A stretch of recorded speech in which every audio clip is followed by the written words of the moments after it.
standing here still feels like a dream. For a very long time, this book was just an idea, a quiet dream that sat deep in my heart. Sometimes I thought about it, but I didn't have the enough courage to bring it to life. And today, finally seeing it come to life is such a huge honor. All I can say is Alhamdulillah. Before I became an author, I was a girl trying to survive in a body that wouldn't listen, and later on, a mind that became my loudest battlefield. As a child, I didn't understand why I had to be sent to the sick bay. Each time my muscles acted up, I just wanted to be in class, sit in class like my peers. I felt so confused, curious, lonely, and I heard different whispers from staff members and the likes. Boya, yeah, it's Itojubole or something like that. You know, when you have a child with disability, you will hear different, all sort of things, right? And if you are not strong enough, you may commit suicide, even as a parent, right? I knew I was growing into a different body, but I just wanted to be seen as a child first, instead of seeing my disability, right? School often felt like a room that was built for every other person except for me. I went to an inclusive school, but I never saw anyone like me, right? I struggled to write, and for a very long time, it felt like a punishment when I would ask them for support, like maybe a laptop to type, and they would say it's not available. You have to learn how to adapt to the system. But there's another part of my story that people don't get to see, and it's I was in my 300 levels when I began experiencing strange, worrisome symptoms. It wasn't physical this time around. It was obsessive thoughts, scary thoughts that I couldn't control or explain. The thoughts will suggest different things. And you know they are fine. Everybody may have negative thoughts, but we learn how to push it aside. But these ones are not negative, mere negative thoughts. They were intrusive thoughts that kept on coming every time. I would wake up in the middle of the night and I'll be sweating. I'll be soaked in tears, in sweat, right? The thought to suggest different scary things like harm yourself, harm your loved one. I couldn't bring myself to eat or sleep well or even stay in attendance in class. For a while, I forgot why I was even in school. I was like a living corpse. I'll wake up in the middle of the night, shivering, my heart racing. And another scary thing about this symptom is that, okay, so OCD, for if you've never experienced it, it may be quite difficult to understand, but I'll try to explain.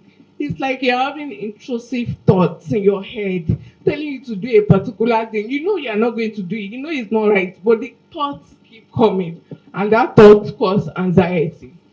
For example, if I didn't press a particular number in my phone like 5, 10 times, for example, 5 or 2, if I didn't press it a number of times, it means my entire family will die or something will happen to me. So it's irrational, illogical, listening to it, even at that day, it didn't make sense to me, right? If I entered a cab, I would start to feel so tense, like I'm going to have an accident and it's going to happen, right? These thoughts may not sound reasonable, they may not make sense. At that time, they didn't make sense to me either. But I lived with extreme, when I say extreme anxiety, and I was not bold enough to tell anyone. How will I tell someone or my dad that I'm having thoughts to go naked on the street? It's hard to say that out. I felt scared, lost, confused until I met a psychiatrist, Dr. Baju Wasu. If he's watching online, good afternoon, sir. Who looked at me with calm eyes and said to me, Anifa, you're not crazy. What you're battling with is a mental health condition called obsessive compulsive disorder, and it can be managed. That was the day I learned that physical health is just as important as mental health, whether we like it or not. For now, cerebral palsy, the video you watch, what I have when I was small, what I still have, and obsessive compulsive disorder, they have no cure, but it can be managed. They have no cure, but they didn't stop me from earning a bachelor's degree at age 19 from Bowen University. They didn't stop me from earning an associate degree in Islamic psychology from the International Open University. It didn't stop me from being having a postgraduate diploma from University of Lagos at the age of 22. This diagnosis haven't stopped me from speaking to thousands of global stages, stages where I thought I would, Irumi Konawambe. So, global stages like BBC, TEDx, sharing words of hope, courage, and encouragement to other people. They haven't stopped me from being seen or celebrated, from receiving the Inclusive African Icon Award in Nairobi, Kenya, to the 25 under 25 Future Forward Premier Award, and winning the We Can Work storytelling competition partnered by MasterCard Foundation.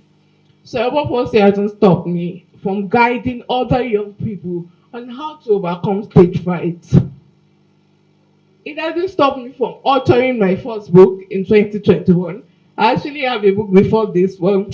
I wasn't confident enough to show it to the world. It was just an ebook, and I belittled the work. It's not physical. I don't have the money yet. So whenever people ask me, I say this is my first official book, but I've written one before. So Ever First hasn't stopped me from giving back, from facilitating therapy sessions, supporting beautiful children with cerebral palsy, and counseling parents who feel scared, confused, and lost. And even now, as a 23-year-old woman, cerebral palsy will not stop me. It won't stop me from achieving my biggest dream, to rise to the highest level of the field of clinical psychology. Okay, so a little story. I was initially admitted for physiotherapy in Bowen, but along the line, I had to change course to microbiology. The rigor and everything, 100 level made me fail a course, and it wasn't inclusive enough. I couldn't type and do all of those things. So I failed the course and I had to leave the department. But after graduating, I discovered that my strength actually lies in clinical psychology, finding solutions to the mental health problems that we have in Nigeria. My diagnosis has not stopped me, they've only shaped me. And they've taught me that strength isn't about walking perfectly. It's not about doing things perfectly. It's not about sounding perfectly. It's not about looking perfectly. It's about rising faithfully. So when people see me, I don't want them to see disability or a shaky voice or a shaky hand. I want them to see possibility. I want you to see possibility no matter the challenge you are going through. Because disability is not inability. It means finding ability in a different way. And if you ever doubt what is possible, yeah, I'm an example. I'm standing here as a living proof that limitation can birth greatness. This book was born out of my own desire to tell what life feels, my life about two disorders in Nigeria, what it feels like. So the book is like a companion. It takes you through chapter 1, 2, 3, up until 21. 21 chapters may sound like a lot, but it is not. When you pick up this book to start reading, you won't want to drop it. I promise you. So, while writing, there were moments I almost felt like giving up, but I said to myself, you better go back to work. Um, this book is not about you, so you need to go back to work. It's about people going through invisible battles, mental health challenges, disabilities, the awareness you want to build or create. And I pray that every chapter in this book reminds you that even when life feels heavy, even being in Nigeria alone feels heavy, being a woman feels heavy. There are different challenges. You have a disability or not, there's you have one challenge or the other. So I want to tell you that I hope this book reminds you that even when life feels heavy, you can still rise courageously. And to every parent, guardian, teacher raising a child with a disability. I see you. Honestly, it's not easy. The sleepless nights, the fears, the countless hospital visits.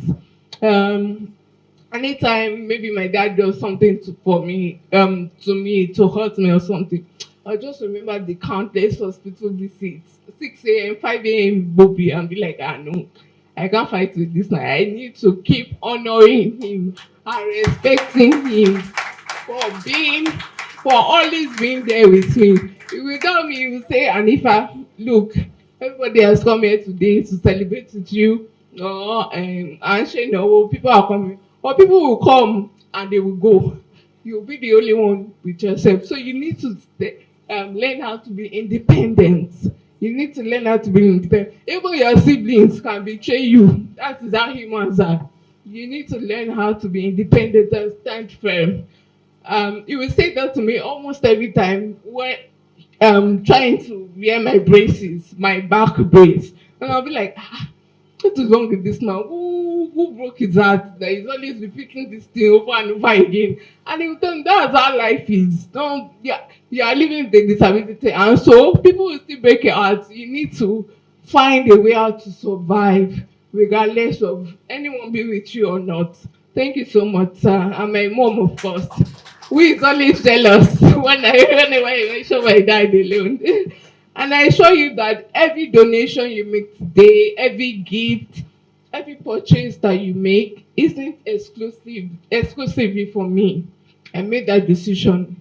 It goes into a vision that supports the therapy fees of children with disabilities.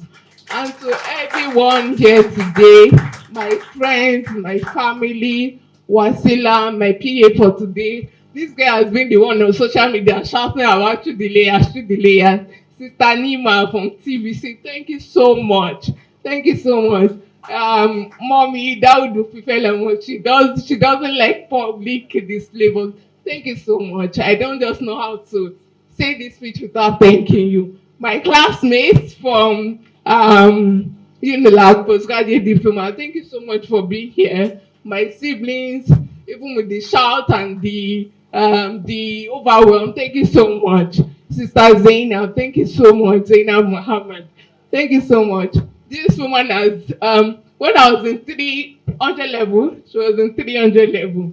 I met her in a class and I was trying to go and get something to eat where I met her. And even if Zainab doesn't have the perfect words to suit you, she has always been there for me.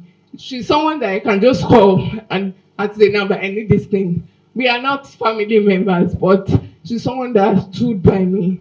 Sister Latifa as well. She has put her supervisor. There are two supervisors in school. Sister Latifa is launching a book. Oh, you must come, you must come. Thank you so much. And Emily as well. Emily from Canada is not here today. He's a Canadian. Emilio, he also lives with obsessive compulsive disorder and autism. This man doesn't know me from anywhere, but he just saw my scattered draft and said, you know what, Anifa, my health is also unpredictable. I may have crisis, but till the day you launch this book, I'll be there. There's 7 hours between Canada and Nigeria, I think. But I would set an alarm and I'll watch you live. Thank you so much, Emily. Thank you so much to all my family members for being here. Miss Dalapa, everybody, the panelists, everybody for being here. Thank you so much. Thank you so much. Auntie Toby, thank you so much. Everyone, thank you. I feel like if I continue this way, I'll just keep on saying thank you, thank you, thank you. Well, thank you. I wish you could see my heart. Thank you so much. Daddy, thank you so much for believing in this dream and supporting me this far. My prof, Professor Akini, thank you so much. And I pray that as you go back to your home, God sees everyone back home. Thank you.